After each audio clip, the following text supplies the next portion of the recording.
이번 시간에는 우리 상수의 개념에 대해서 같이 한번 살펴보도록 하겠습니다. 자, 상수다라고 하게 되면 상수라는 거는 프로그램 처리 과정에서 변하지 않는 그런 항상 같은 값을 보고 우리는 상수라고 그렇게 부릅니다. 만약에 수학에서 x는 10이다 라고 이렇게 쓰게 되면 x라는 곳에다가 10을 집어넣어라 그런 뜻으로 사용되죠.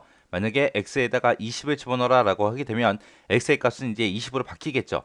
그때 이제 요 x라는 이런 것들을 보고 우리는 변수라고 그렇게 부르는 거고요. 요 뒤에 있는 10, 요 뒤에 있는 20 이런 값은 절대로 변하지 않죠. 이런 걸 보고 우리는 상수라고 그렇게 부르는 겁니다. 이런 상수는 이제 숫자가 됐든 문자가 됐든 이런 것도 이제 상수가 될 수도 있는 거고요. 그다음에 이제 사용자가 이제 정의해서 이제 사용할 수 있는 그런 사용자 정의 상수라는 것도 있고요. 그리고 엑셀이 됐든 비주얼 베이직이 됐든 그런 곳에서 이제 제공해주는 그런 내장 상수 그런 것도 있습니다.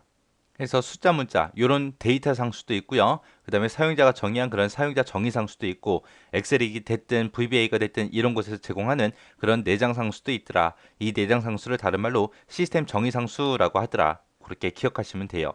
이때 이제 내장 상수라는 거는 어떤 개체 거냐 그 개체 라이브러리를 나타내는 그런 두 글자로 된 그런 접두사를 가져요. 그래서 대소문자가 혼합된 그런 형식으로 이제 표시가 됩니다.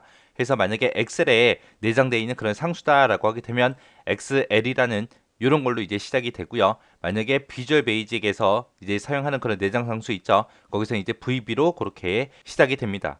그리고 또 사용자 정의 상수라는 것도 있다 그랬죠. 사용자 정의 상수 같은 경우에는 const라는 명령문을 사용해서 우리가 지정을 해줘요. 그때 이제 내가 만약에 public, const 요 명령으로 이제 내가 지정하게 되면 그 상수는 프로젝트 전체에서 이제 사용을 할 수가 있습니다. 자, 그럼 내장 상수에는 어떤 것들이 있는지 그런 것 좀 보자고요. 자, 내장 상수에 보게 되면 지금처럼 이렇게 있습니다. 요 맨 앞에 보니까 전부 다 VB 하고 다 붙었죠. 그러면 이제 VB라는 말이 붙었으니까 얘는 이제 어디서 사용하는 거예요? VBA에 내장되어 있는 그런 상수를 의미하는 거죠. 그래서 얘는 전부 다 마이크로소프트 거기서 이제 만들었기 때문에 엑셀 함수랑 아주 흡사해요. 그래서 어퍼케이스라는 것도 있고 그다음에 로어 케이스라는 것도 있고 있습니다. 어퍼라는 거는 전부 다 문자열을 뭘로 바꿔라? 대문자로 변환해라. 그런 거고 로어라고 하게 되면 이제 소문자로 변환해라. 그런 뜻으로 이제 사용이 되는 거고요. 그다음에 이제 커런시라는 것도 있고 데이트라는 것도 있습니다. 커런시다라고 하게 되면 이제 통화 형식을 얘기하는 거고 데이트다 그럼 날짜 얘기하는 거죠. 그리고 이제 VB yes no 아니면은 retry cancel 이렇게 쓰게 되면 이제 우리 메시지 박스에서 이제 단추 얘기하는 거예요. 그래서 예 아니요 그런 단추를 나타내라 아니면 제시도 취소 이런 단추를 나타내라 이런 의미로 이제 사용되는 상수입니다. 그다음에 이제 VB 블랙이다 블루다라고 이렇게 쓰게 되면 얘는 색깔을 나타내는 그런 상수요. 그래서 검정색을 나타내고 파란색을 나타내는 그런 상수입니다. 자, 그러면 내가 만약에 사용자 정의 상수를 사용한다라고 했을 때 그때 이제 예제요. 만약에 지금처럼 const라고 쓰고 파이는 3.14다라고 이렇게 쓰게 되면 원래 파이가 3.14159하고 쭉 시작이 되죠. 근데 여기서는 이제 파이라는 거를 3.14 요렇게만 딱 지정을 했습니다. 그래서 얘는 파이라는 거는 3.14로만 사용을 하겠다라는 그런 의미로 이제 사용이 된 거고요. 그다음에 public const 하고 길벗이라고 이렇게 써놓고 여기다가 이제 1초의 절약이라고 요걸 집어넣으라고 했어요.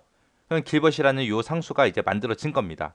그래서 여기서 이제 길벗이라는 거는 1초의 절약이라는 그런 의미로만 이제 사용이 되는 거고요. 그때 이제 서브, 엔드 서브에서 이제 여기다가 이렇게 해서 묶어놨어요. 해서 디버그 프린트라고 하게 되면 이제 실행창에다가 직접 실행창에다가 이제 출력을 하라는 얘기죠. 뭘 출력해라? 2 곱하기 파이 한 값을 출력해라. 라고 하게 되면 파이라는 게 3.14로 내가 상수를 정의해 놨기 때문에 얘는 이제 6.28이라고 그렇게 결값이 출력이 될 거고요. 지금처럼 디버그 프린트 길벗이라고 이렇게 쓰게 되면 길벗이라는 건 1초의 절약이라고 그랬잖아요. 그걸로 이제 정의해 놨잖아요. 그래서 이제 1초의 절약이라고 이제 출력이 될 겁니다. 이런 식으로 해서 이제 상수도 내가 직접 만들어서 이렇게 사용할 수 있더라라고 그렇게 기억하시면 돼요. 그래서 상수다라고 하게 되면 상수라는 거는 변함이 없는 항상 같은 값을 보고 우리는 상수라고 부르더라. 거기에는 이제 숫자가 됐든 문자가 됐든 그런 데이터 형식의 상수도 있고 내가 직접 만들어 사용하는 사용자 정의 상수라는 것도 있더라. 그리고 엑셀이 됐든 VBA가 됐든 그런 것에서 제공해주는 그런 내장 상수도 있더라. 엑셀에서 제공해주는 그런 내장 상수에는 뭐가 붙는다? XL이 붙더라. VBA에서 제공해주는 그런 내장 상수에는 전부 다 뭘로 시작한다? VB로 시작하더라. 그때 이제 우리가 사용자 정의 상수를 만들 때 사용하는 명령어는 뭐다? const라는 명령문을 사용해서 우리가 상수를 정의하더라라고 그렇게 기억하시면 됩니다.